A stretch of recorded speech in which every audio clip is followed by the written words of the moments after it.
अफरोज के जाने के बाद परवेज की ज़िंदगी थम सी गई थी। बच्चे अकेले से हो गए थे। अपनों ने जो रंग दिखाया था उसने परवेज को झिझकोर कर रख दिया था। बच्चों की आंखों में माँ की तड़प, उनकी बेबसी, उनकी मासूमियत भरी आवाज़ और अपनों से मिले दर्द से वे सहम गए थे। चाची का बच्चों की औकात से ज़्यादा काम करवाना, उनके बच्चों का मारना, तंग करना, खाना ना देना, उनको बराबर तुम्हारी तो माँ भी नहीं है कहकर मजाक उड़ाना, कहीं बाहर जाओ तो बच्चों का दिन भर चड्ढी में ही टॉयलेट किए हुए भूखे प्यासे रहना। बच्चों को ऐसी बुरी दशा और बेबसी देखकर परवेज पूरी तरह टूट चुका था। कोरोना की दूसरी लहर ने देश भर में मौत का जो नांग नचा दिया था, उससे कोई शहर ही नहीं बल्कि गांव, मोहल्ला और शायद कोई ख़ानदान ऐसा बचा हो जो इसकी चपेट में न आया हो। अफरोज के जाने के बाद परवेज अकेला अपने मासूम बच्चों के साथ गांव में रहता था। उसकी बड़ी बेटी 8 साल की, उससे छोटी बेटी 5 साल की और उससे छोटा बेटा 1.5 साल का था। जो लोग कल तक परवेज की इज्जत करते थे, उसके बच्चों की देखभाल भी करते थे, आज अफरोज के जाने के बाद वे उनसे आंखें चुराने लगे थे। लॉकडाउन की वजह से परवेज का काम धंधा चौपट हो गया था। कहीं से कोई आमदनी का जरिया ना था। ऊपर से इन बच्चों को छोड़कर वह कहीं जा भी नहीं सकता था। परवेज के बच्चे अपने चाचा के बच्चों के साथ खेलने की कोशिश करते तो वे इन्हें मारकर भगा देते। उनकी चाची मासूम बच्ची से घर का झाड़ू पोछा करवाती थी। जब बात थक जाती तो रोते हुए परवेज के पास आती और कहती कि चाची अपने बच्चों को तो खाना देती हैं, हमें नहीं देती हैं। एक दिन तो हद ही हो गई। परवेज किसी काम से बाहर गया था, लौटा तो देखा कि उसकी छोटी बेटी और बेटा कमरे में बैठे रो रहे थे।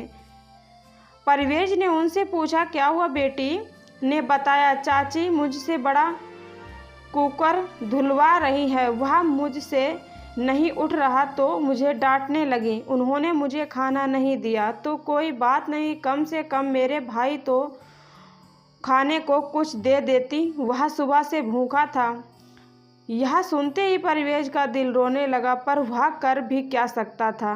कुछ दिनों बाद उसे काम के सिलसिले में वापस मुंबई जाना था। घर पर पड़े पड़े कई महीने गुजर गए थे। जब परवेज ने अपनी बड़ी बेटी को बताया तो वह बोली, अब्बा हम अकेले कैसे रहेंगे, हमें भी साथ ले चलो। परवेज ने उसे समझाया, मैं वहां पहुंचकर कुछ ही दिनों में तुम सबको भी ले जाऊंगा। अचानक बेटी बोली, आप नई मम्मी ले आओ, हमें भी अम्मी चाहिए। आप दूसरी शादी कर लो। परवेज अफरोज को नहीं भुला पा रहा था और फिर नई माँ बच्चों की सही ढंग से देखभाल कर पाएगी या नहीं, इसकी कोई गारंटी नहीं थी। लेकिन बच्ची की जिद ने उसे मजबूर कर दिया और वह भी यही सोचने लगा कि कम से कम बच्चों को वक्त पर खाना तो मिलेगा और देखभाल करने वाला कोई तो होगा।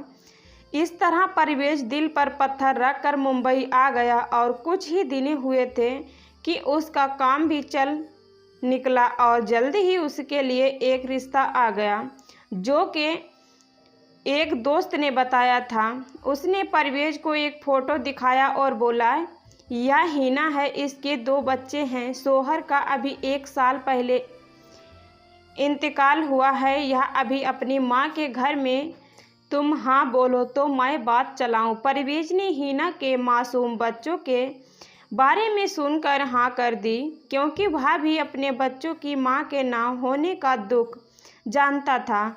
अगले दिन परवेज ने हिना, उसके माँ बाप और दोनों बच्चों को अपने ही घर बातचीत करने के लिए बुला लिया। उन्होंने परवेज से काम और बच्चों के बारे में पूछा। उसके बाद उन्होंने बताया कि हिना के 2 बच्चे को बचपन से ही डायबिटीज़ है, इन्हें इंसुलिन लगती है। अगर ये तुम्हें यह रिश्ता मंजूर हो तो बताओ। परवेज ने उन मासूम बच्चों को देखा जो महज 8 साल और 6 साल के थे। फिर मासूम से चेहरे वाली हिना पर नज़र डाली जो अभी जवान ही थी। हाँ कर दी और अगले ही हफ्ते उनका निकाह हो गया। निकाह के तीसरे ही दिन हिना परवेज को बच्चों को लाने के लिए गांव भेज दिया। कुछ ही दिनों में वह अपने बच्चों को मुंबई ले गया।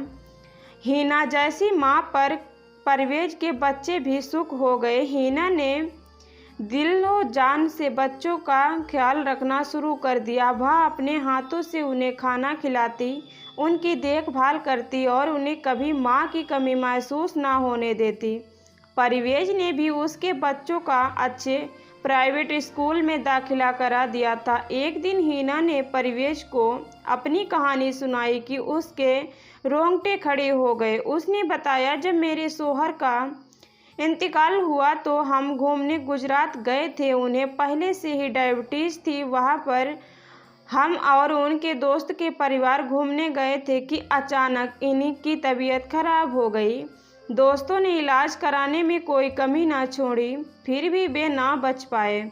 जब मेरी सास को पता चला तो मुझे धक्का देते हुए बोली कि तूने मेरे बेटे को मार दिया है। तो अपने होश में ना थी। उनके ये अल्फाज सुनकर बेहोश हो गई। जब होश आया तो मेरा सब कुछ लुट चुका था। मेरा अपने ससुराल में रहना दूर भर हो चुका था।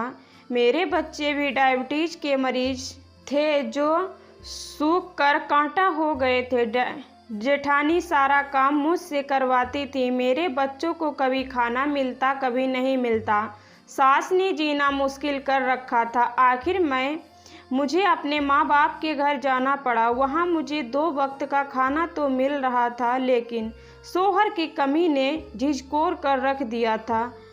अम्मी अब्बा को हमेशा यही बात सताती रहती कि बिना शौहर के मेरा और बच्चों का क्या होगा। मेरी भाभी भी बच्चों पर गुस्सा होती रहती थी।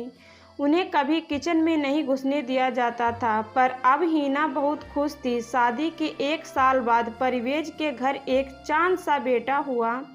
जो रिश्तेदार उन्हें दुत्कारते थे आज खुशी खुशी मिले थे। हिना की सास भी मिलने आती है।